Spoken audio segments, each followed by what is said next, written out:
Welcome back to the War Room, where we're going back to 1809 to find out what happens to the second French invasion of Portugal, now that Marshal Soult and his Second Corps have taken the city of Oporto in the north. We left Soult in the last episode in the middle of a delicate balancing act. He still had over 20,000 men at his disposal, but he simultaneously had to hold Oporto and the surrounding area against roving Portuguese partisans, militia and ordnanza units, screen the roads to the south to secure himself against any advance by the British, send out detachments to regain contact with the now isolated and surrounded garrisons he had left along his invasion route, and probe eastwards in the hope of making contact with another French force under Lapisse that was supposed to be coordinating with him. Lapisse was not only not coming to help, but a Portuguese force under General Silveira that Soult had brushed aside in his advance had recoalesced behind him and taken the town of Amarante, fixing 10,000 French troops under Lasson, while they tried to take a bridge over the Tamega and open the eastward route. They finally prevailed on the 2nd of May, by which time British and Portuguese troops had already moved up from Lisbon and were starting to concentrate at Coimbra, about 100 kilometres south. This was a break in their behaviour up until this point.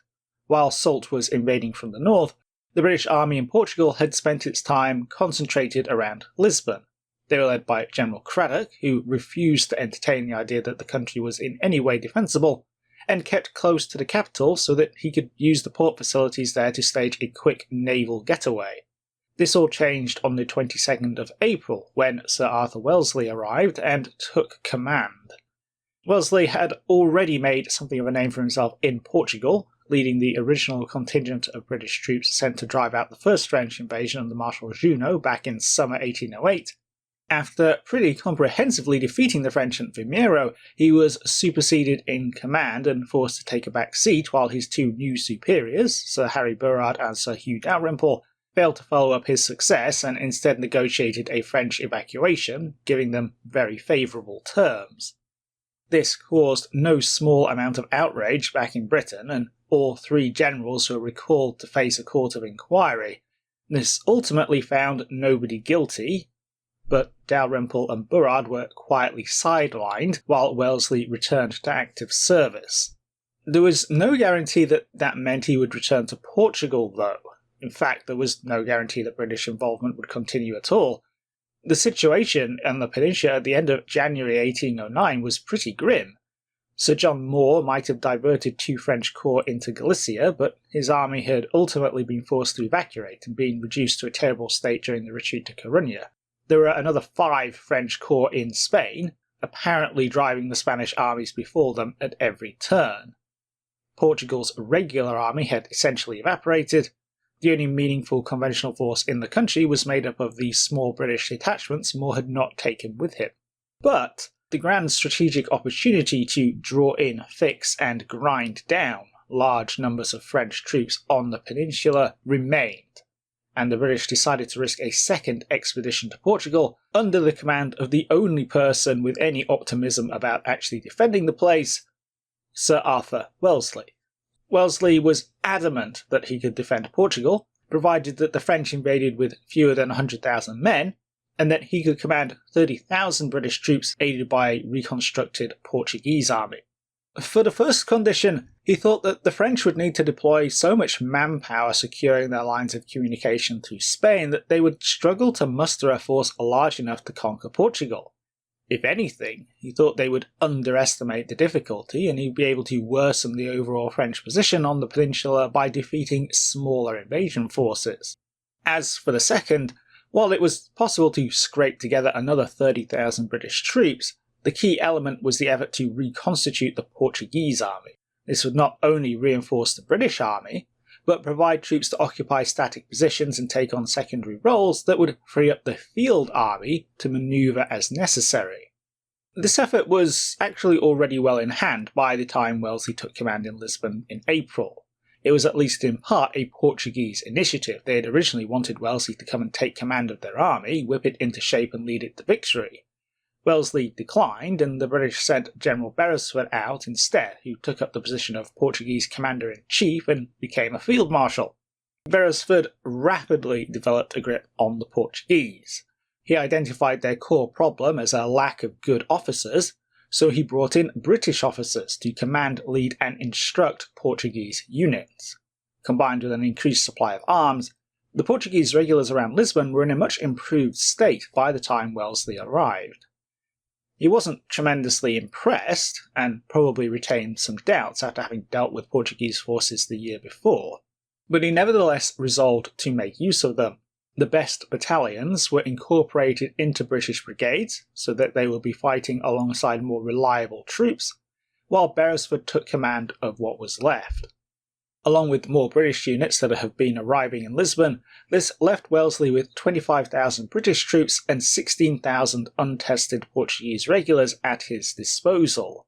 Soult was still up at Oporto with about 10,000 men, and another 10,000 over at Amarante under Wasson, plus a screening force south of the Douro made up of Mermet's infantry division and Francesi's dragoons, who had pushed as far south as the River Muga. This wasn't the only French force menacing Portugal, though. The French First Corps under Victor had recently defeated Cuesta's Spanish army at the Battle of Medellin and sat near the Spanish-Portuguese frontier to the south, a position from which he could lead his 20,000 men past the fortresses of Badajoz and Elvas to strike at Lisbon from the east. It had in fact been Napoleon's plan for Soult and Victor to coordinate and at least support one another as the Second Corps marched south from Oporto, but the conditions of warfare on the peninsula prohibited such an approach, and they were thoroughly out of contact. Wellesley resolved to strike at Soult first. With some luck, he'd be able to dash north and hit the Second Corps before it could concentrate, defeating it in detail and liberating northern Portugal before having to deal with any threat from Victor in the south. That was still a real possibility, though, so Wellesley detached 12,000 men under General Mackenzie and ordered him to Abrantes, where he was to hold the line of the River Tagus. Mackenzie's force was too small to do anything but act as a speed bump to the French First Corps, but he was also a good 150 kilometres inside Portugal and on the far bank of the River Tagus. Wellesley judged that the amount of time it would take for Victor to push past two border fortresses, penetrate that far into the country, and then conduct an opposed crossing of a significant river would easily be long enough for him to return from the north.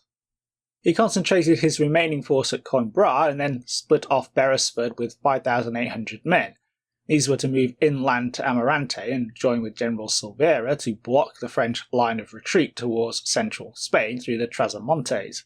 That left Wellesley himself with 18,000 men, 7 infantry brigades, 1 cavalry brigade and 36 guns, with which he planned to descend on Oporto. Beresford left Coimbra on the 6th of May. Wellesley left on the 7th and headed north. Unfortunately for him, he had by now lost the element of surprise. This was a direct result of the so-called Argenton conspiracy. Without going into too much detail about this, it was essentially a ridiculously optimistic plot by anti-Bonaparte French officers to seize control of the Second Corps. It was led by one Captain Argenton, who had passed through the lines several times to try and enlist Wellesley's support. He not only failed to do this, Wellesley was incredibly sceptical, but after visiting the general at Coimbra, he was arrested by the French. Just as the British were leaving on the 7th, Argenton was bragging to Soult about the British army on its way to destroy him. So Soult got some early warning. In Oman's words, he began to make instant preparations for retreat. Orders were sent to Francesi to fall back on Oporto and not to risk anything by an attempt to hold off Wellesley longer than was prudent. Lasson was informed that he must clear the road beyond Amarante, as the army was about to retire by the Trasamontes, and he would now form its advanced guard.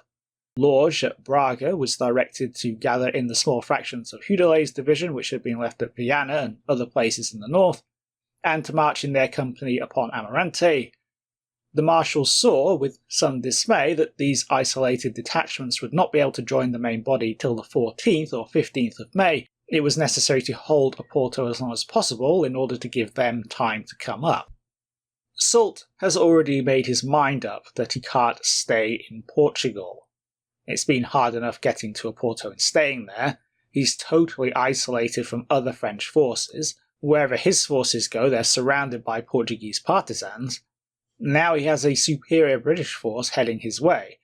Even if he manages to concentrate his entire corps and pull off some kind of victory against the British, he'd be in pretty much the same situation as before, minus all his losses from the battle.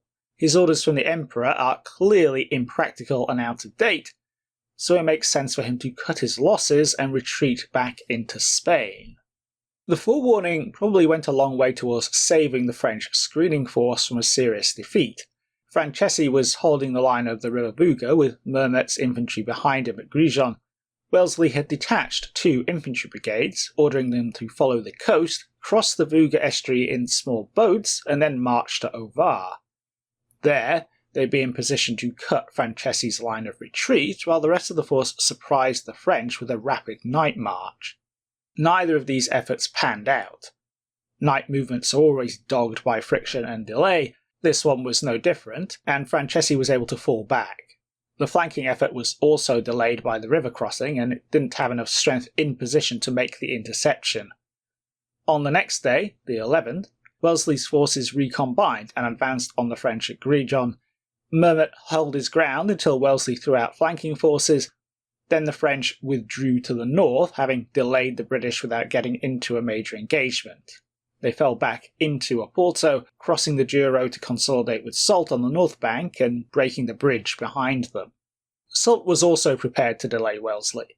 He had 13,000 men on hand in and around the city, behind the formidable obstacle of the Douro.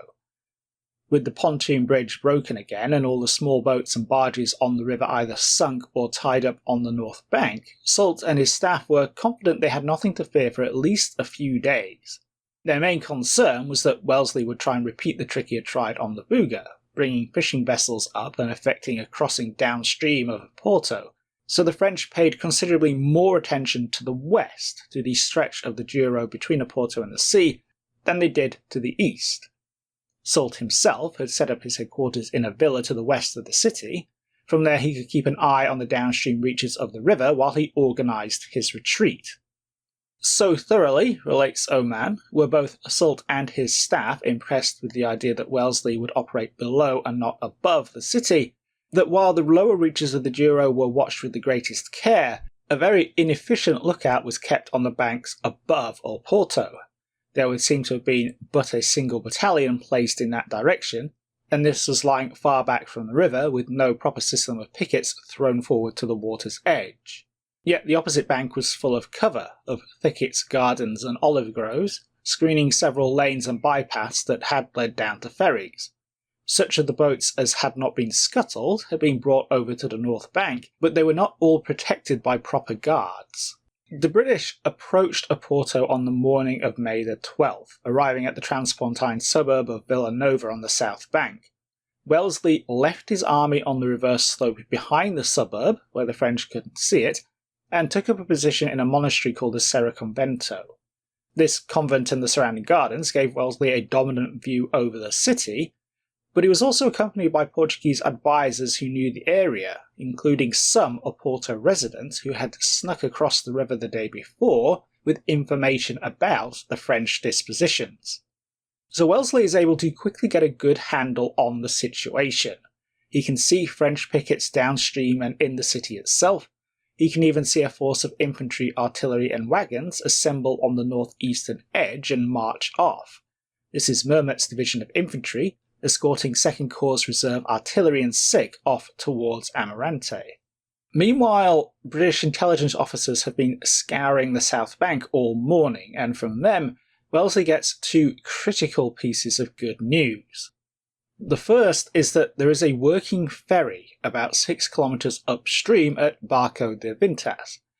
This had been scuttled by the French, but they hadn't left a guard on it, and the local Portuguese had refloated it and patched it up. The second bit of news is that there's also a much closer crossing point available. On that morning, a Portuguese barber from the city evaded French patrols, crossed the river, and told one of the British officers about 4 unguarded wine barges tied up on the north bank. With help from the locals, these have been brought back across. Even better, the barges are underneath a seminary on the far bank. This is a great big, sturdy building on a hill next to the riverbank. It's surrounded by a high wall, there's a wide stretch of open ground between it and the city proper, and, almost unbelievably, it appears to be unoccupied. So thanks to French inattentiveness, Wellesley not only has 2 crossing points over the River Douro, but they're on the eastern side of Oporto, between Soult and the rest of his corps at Amarante. He orders General Murray to take a brigade-sized element round to Barco de Bintas, cross the river and seize a position on the opposite bank capable of being defended against superior numbers. Oman reckons that this is basically a diversionary effort. Wellesley's main aim is to take and hold that seminary. On top of it being a solid defensive position in and of itself, all that open ground between the seminary and the city is totally dominated by the Serra Convento, as are all the places along the bank where the French could set up their artillery to engage the crossing point. So while the first British troops clamber into the wine barges and start to make their way across the river to climb up to the seminary, Wellesley brings his own artillery up and conceals it in and around the convent.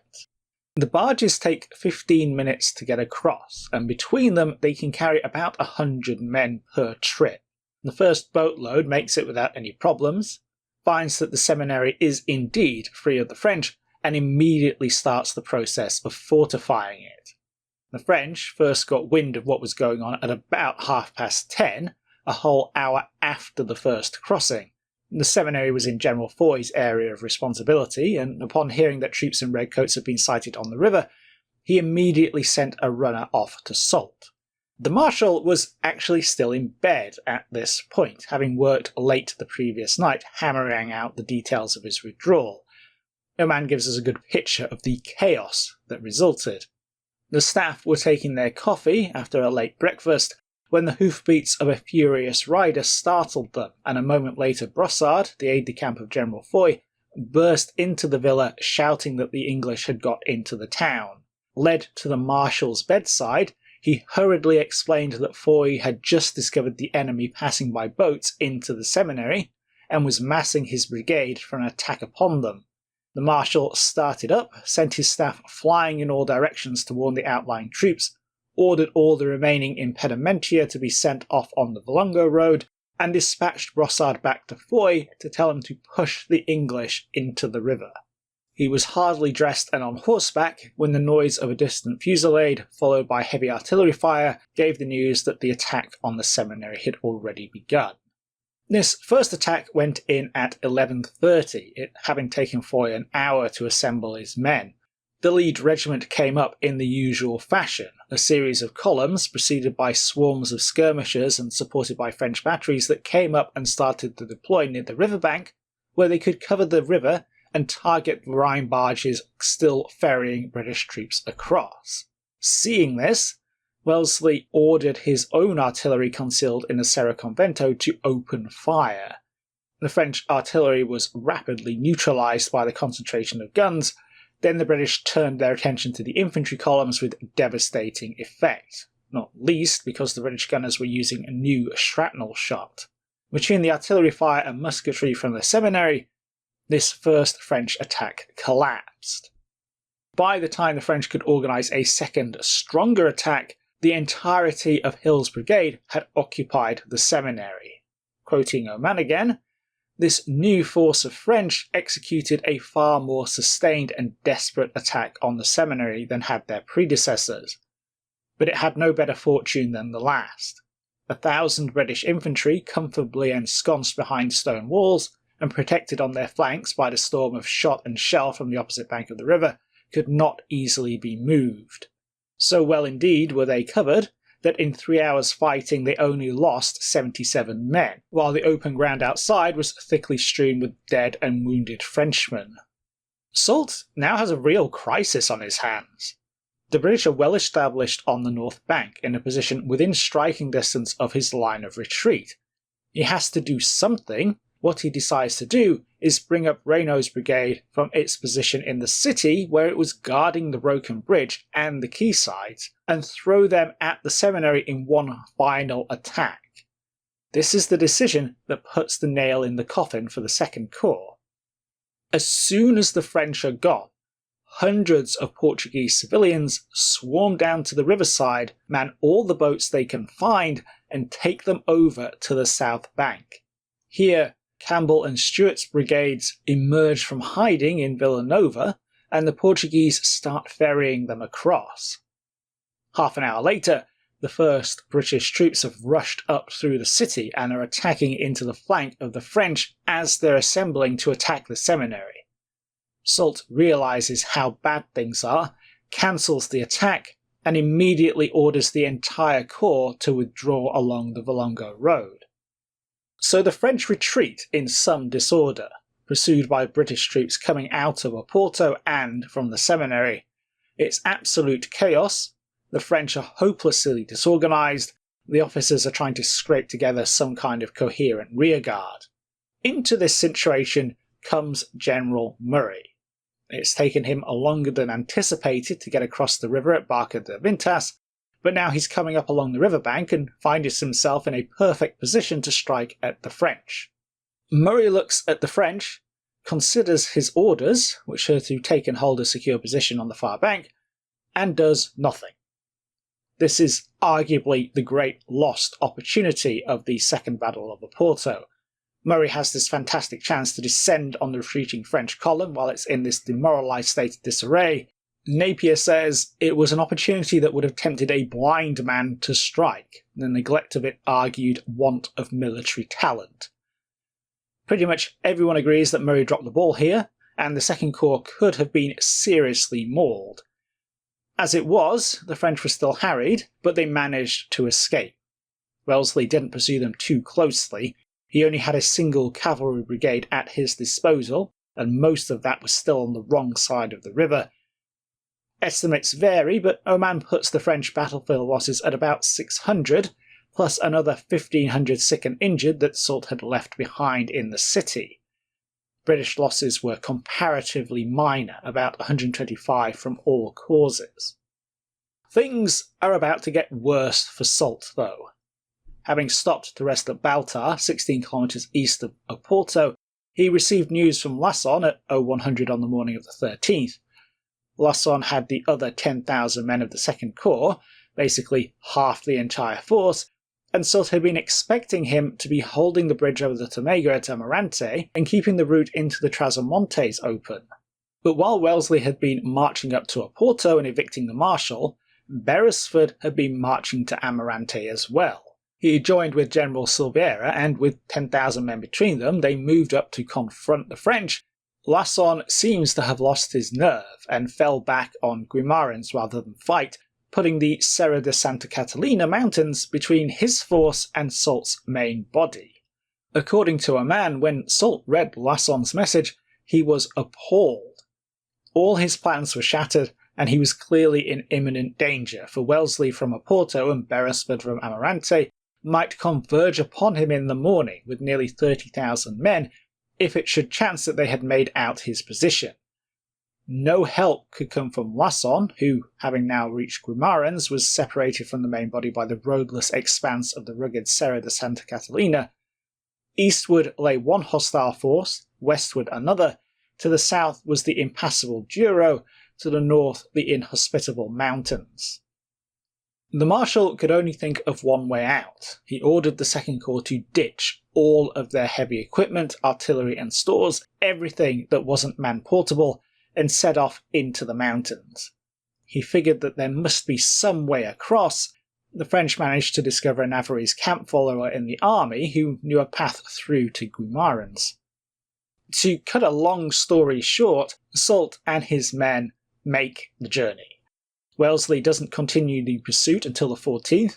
He's outrun his supplies and the bridge across the Douro is still broken, so all the army's heavy equipment has to be slowly ferried across in boats. Beresford marches towards Chaves and detaches Silviera to hold 2 key bridges in the Serra de Santa Catalina, but Soult anticipates being blocked at Chaves and turns north. With Wellesley hot on his heels, he finds first one and then the second bridge on his path held by Ordonanza, and in both cases desperately storms them, ultimately escaping across the Portuguese frontier to Rennes, where he arrived on the 19th. Wellesley abandoned the pursuit on the same day. The French can outrun him in this terrain now that they've ditched all their heavy equipment, and news has reached him that Victor's First Corps has crossed into Portugal. Wellesley has to go south to deal with this. Beresford and Silviera's forces, meanwhile, had been seriously delayed by the mountainous terrain and torrential rain, and neither of them were able to get into position to intercept the French retreat. Soult's withdrawal back into Spain ended the Second French invasion of Portugal. Wellesley managed to liberate northern Portugal in 9 days at a total cost of only 500 men, including sick as well as battle casualties. In this, he was aided immensely by the Portuguese. Time and again in this campaign, Wellesley reaped the advantages of operating in a friendly country. The British would likely have been delayed on the south bank of the Douro, as Soult had anticipated, were it not for the brave actions of Portuguese civilians. Beresford and Silviera's Portuguese forces on the eastern flank were the ones that cut the French line of retreat to the east and forced them up into the mountains. It's easy to talk about the British army in the Peninsular War, but from Wellesley's return onwards, it's really an Anglo-Portuguese army. As time goes on, the two will become increasingly integrated. It's also easy to cast this campaign, and especially the Second Battle of Oporto, as a cascade of French failures. Soult wasn't the first French marshal to underestimate Wellesley, and he won't be the last, but he made plenty of mistakes that his opponent was able to exploit. It's hard to see, for instance, how the British could have gotten across the Douro so easily if the French had maintained a better watch over the river, or garrisoned the seminary, which seems in hindsight like such a critical position. But this takes a lot of credit away from Wellesley. Second Oporto is a masterclass in the use of ground and calculated aggression. If he hadn't hidden his army behind Villanova, Soult couldn't have failed to see it and alter his dispositions. If he hadn't grasped the importance of both the seminary and the Serra Convento, then he may have stalled on the south bank. Instead, he occupied a position that the French could not afford to ignore, forcing them to attack at a tactical disadvantage and drawing in so many troops that the riverside was left unguarded and he could effect a second crossing. Wellesley didn't have to take the opportunities that came his way. He had the only real British field army, and any kind of major defeat or disaster would no doubt see the British pull the plug and abandon the peninsula. A more cautious general would not only probably not have seized the same chances, but not even set off from Lisbon. So, that's a quick look at the Second Battle of Oporto and the failure of the Second French invasion of Portugal. They'll try again in 1810. I've already covered the Battle of Busaco, which was the centrepiece of the initial phase of that campaign. But that's it for now from the Peninsular War.